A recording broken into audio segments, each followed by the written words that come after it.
Okay, hi everybody. Today what we're going to do is sigma notation in arithmetic series. We are going to do this fourth one down right here, the sum of arithmetic series using sigma notation. Now yesterday you did arithmetic and geometric series. Now we're going to do the sum of arithmetic series using sigma notation. Okay, sigma notation, let's see what this looks like. Okay, we're going to see a problem like this. By the end of this lesson, you're going to know how to evaluate that. It says, find the numerical answer to the summation given below. Okay, now notice that they're using the word summation. Summation notation. Every time I think of summation notation, of course, I think of this.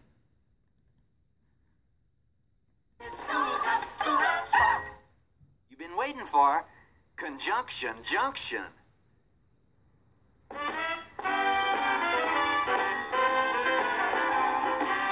Conjunction junction, what's your function? Hooking up words and phrases and clauses.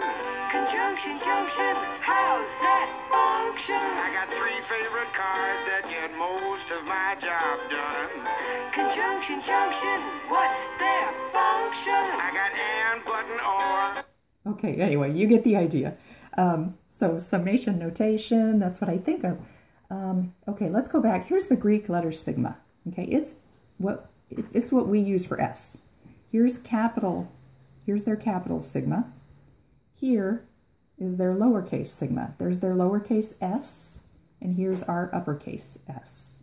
Okay, so let me first show you how you evaluate sigma. So I'm going to go ahead and start the lesson. Go ahead and grab your math notebook, and let's write down summation notation. Okay, notice that they used sigma. Here's sigma. And I'm going to start with a lowercase n equals 1, and I'll go to an uppercase, or I'll go up to an upper limit of 4. That reminds me, I need to tell you, this is the lower limit, n equals 1, and 4 is our upper limit. Okay, and then there's an expression to evaluate. For example, maybe 3n plus 5. Okay, so they're going to tell you to find or evaluate this. Okay, now here's what you're going to do. You're going to start with the lower limit, n equals 1, and you're going to plug in n equals 1 into this expression. So this is going to equal. Okay, first I'm going to plug in n equals 1. For n, 3 times 1 is 3, plus 5 is 8. Plus, now I'm going to plug in n equals 2. We want to plug in integer values for n from 1 to 4. When I plug in n equals 2, 3 times 2 is 6, plus 5 is 11. Plus, if I plug in n equals 3, 3 times 3 is 9, plus 5 is 14. Plus, I'm going to plug in n equals 4. 3 times 4 is 12, plus 5 is 17. Now I'm going to stop right here because this is my upper limit, 4. So I'm going to stop at n equals 4. And then I'm going to find the sum of those 4 numbers. So I'm going to pull out my handy dandy calculator. And I've got 8 plus 11 plus 14 plus 17. And you get 50. Okay, now you can do that mentally, of course. But that is the solution to that problem, okay? It's kind of fun because it looks super mathy, but you work it out. It's a process. You just work it out step by step, okay? So let's do number 1. This was our example problem. Let's try a problem like this. Let's say from x equals 3 to 6 of 2x minus 8. Okay, now here I'm going to start with x equals 3. That's my lower limit. So I'm going to plug in x equals 3. 2 times 3 is 6. 6 minus 8 is negative 2. Plus. Now, of course, I'm using plus signs because this is summation notation, which indicates a sum. So now I'm going to plug in x equals 4. 2 times 4 is 8, minus 8 is 0. Plus, now I'm going to plug in x equals 5. 2 times 5 is 10, 10 minus 8 is 2. Plus, now I'm going to plug in n equals 6. 2 times 6 is 12, minus 8 is 4. And I'm going to stop right there at n equals 6. I started with 3, I went up with integer values, and I stopped at n equals 6. Now, when you add those up, notice you get a sum of 4. So that's the answer for that one. Now, will it always have 4 terms? No, it won't.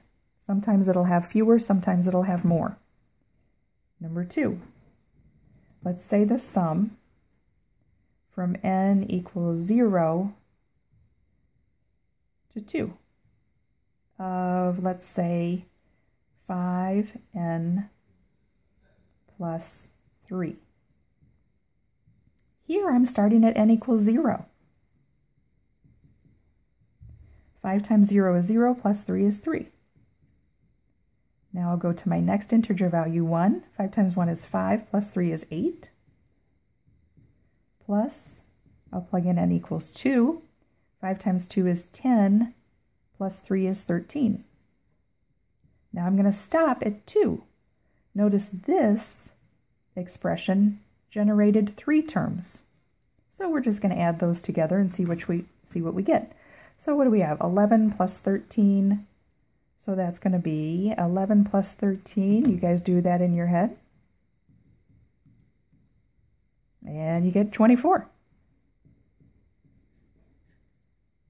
Okay, let's try another one. Okay, now, suppose I have the sum. And I want you to notice something here. Notice that for these 3 examples, an arithmetic series was generated. This is an arithmetic series with a common difference of 3, and we found the sum of the first 4 terms. Notice also that this multiplier right here is 3. Here, it was a series with a common difference of 2, so we always went up by 2. Here we have an arithmetic with a common difference of 5. Okay? Now, I'm going to do this one. Let's say I go from, let's say, j equals 2 to, let's say, 75. And the expression is 7j minus 3. Okay, I'm going to start by plugging in j equals 2. 7 times 2 is 14. 14 minus 3 is 11. Plus, now let's plug in j equals 3. 7 times 3 is 21. 21 minus 3 is 18. Plus, let's plug in j equals 4. 7 times 4 is 28. Minus 3 is 25. Plus, j equals 5. 7 times 5 is 35.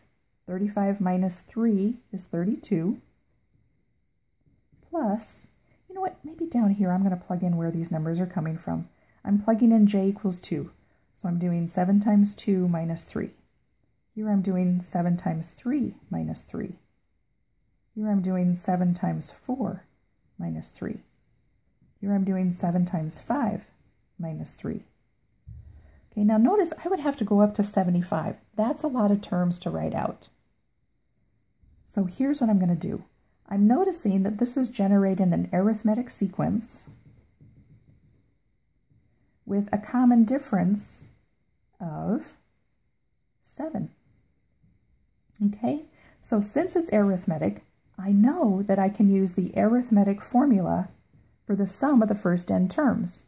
Remember, the arithmetic formula is s sub n equals n times a sub 1 plus a sub n divided by 2.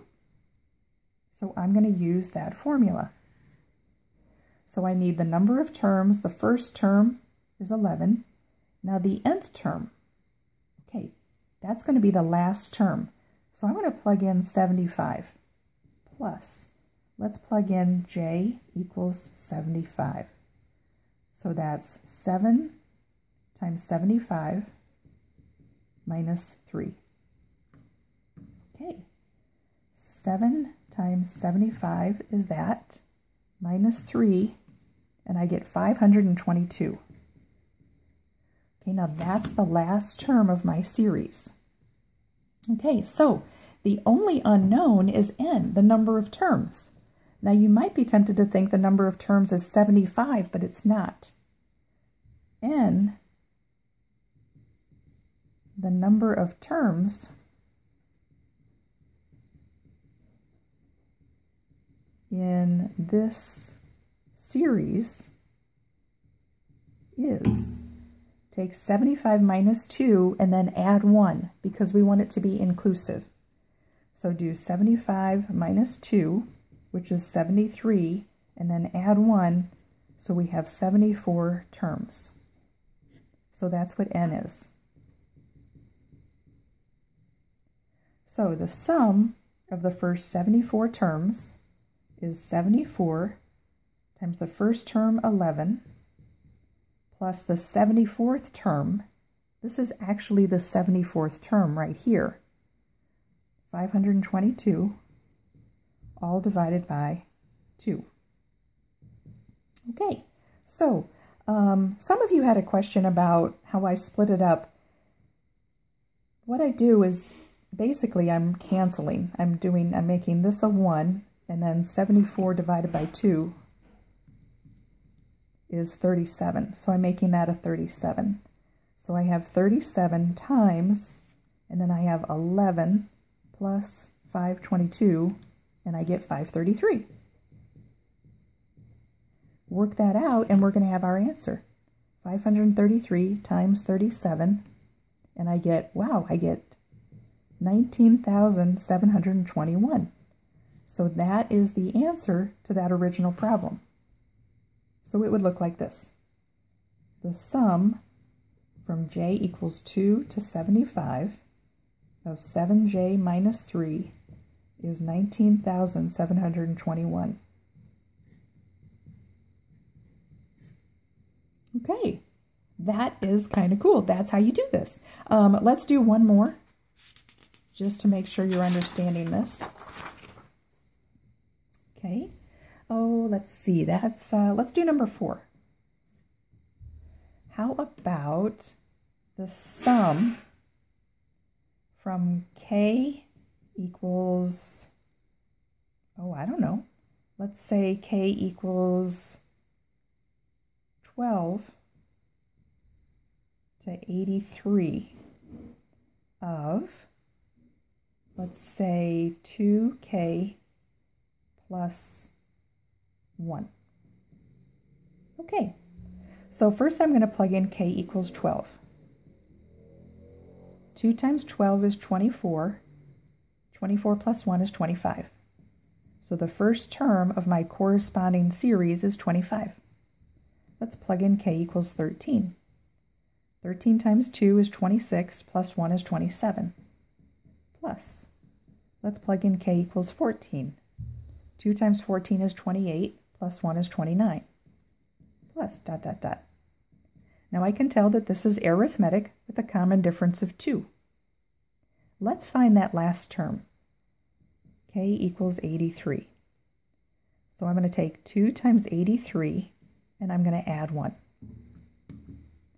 2 times 83 is 166, plus 1 is 167. Okay, now the number of terms. See if you can figure out the number of terms in this series. From k equals 12 to k equals 83. Hit pause if you need to. Okay, welcome back. Here we go. So n is 83 minus 12. So just so I don't make a silly arithmetic error, I'm going to do 83 minus 12, and I get 71. And then I have to add 1 because it's inclusive. So it's 72 terms. Okay? If you're unsure about that, like why we do that, why we add the extra 1 to get 72 terms, think of this. If I look at the numbers 1 through 10, we know that 1 through 10, there's 10 numbers there. Okay? But if I did 10 minus 1, that just gives me 9. But I know there's 10 numbers there. So we have to add 1 because we're including all of the numbers. Okay? Okay, so here we have 72. So I'm looking for the sum of the first 72 terms. So that's 72 times the first term, 25, plus the last term, 167, all divided by 2. Okay? 72 divided by 2 is 36. And then 25 plus 167, 25 plus 167 is 192. So I have 36 times 192, and I get times 36, 6912. 6912. So that's the solution to that problem. Okay, I think that's it for today. So I'm going to have you do some problems out of Delta Math, and you guys are doing fantastic. Look at Schoolhouse Rock if you want to again. I always think that's fun. I didn't want to show you the whole thing. And hey, check this out. I found all my old stamps in my desk drawer, and could you believe it? This worked. My ink still had ink in it, and I don't think I've done this for like so long. So let's see, I've got this one. Smile. Okay, that's cool. What's this one? Oh, may your dreams come true. That's fun. Let's see what else I have. Oh, how about this one? Butterflies. Okay, and you know what? I think this ink pad might work too. Let's try it. Okay, it's a red ink pad. Let's see what we got going here. I'm push really hard. Ah! Well, there's not as much ink left on that one. Nope, nope, not as much. Let's go back to the blue. Okay, there we go. Anyway, that's it. You guys try Delta Math and have a good day. Bye-bye.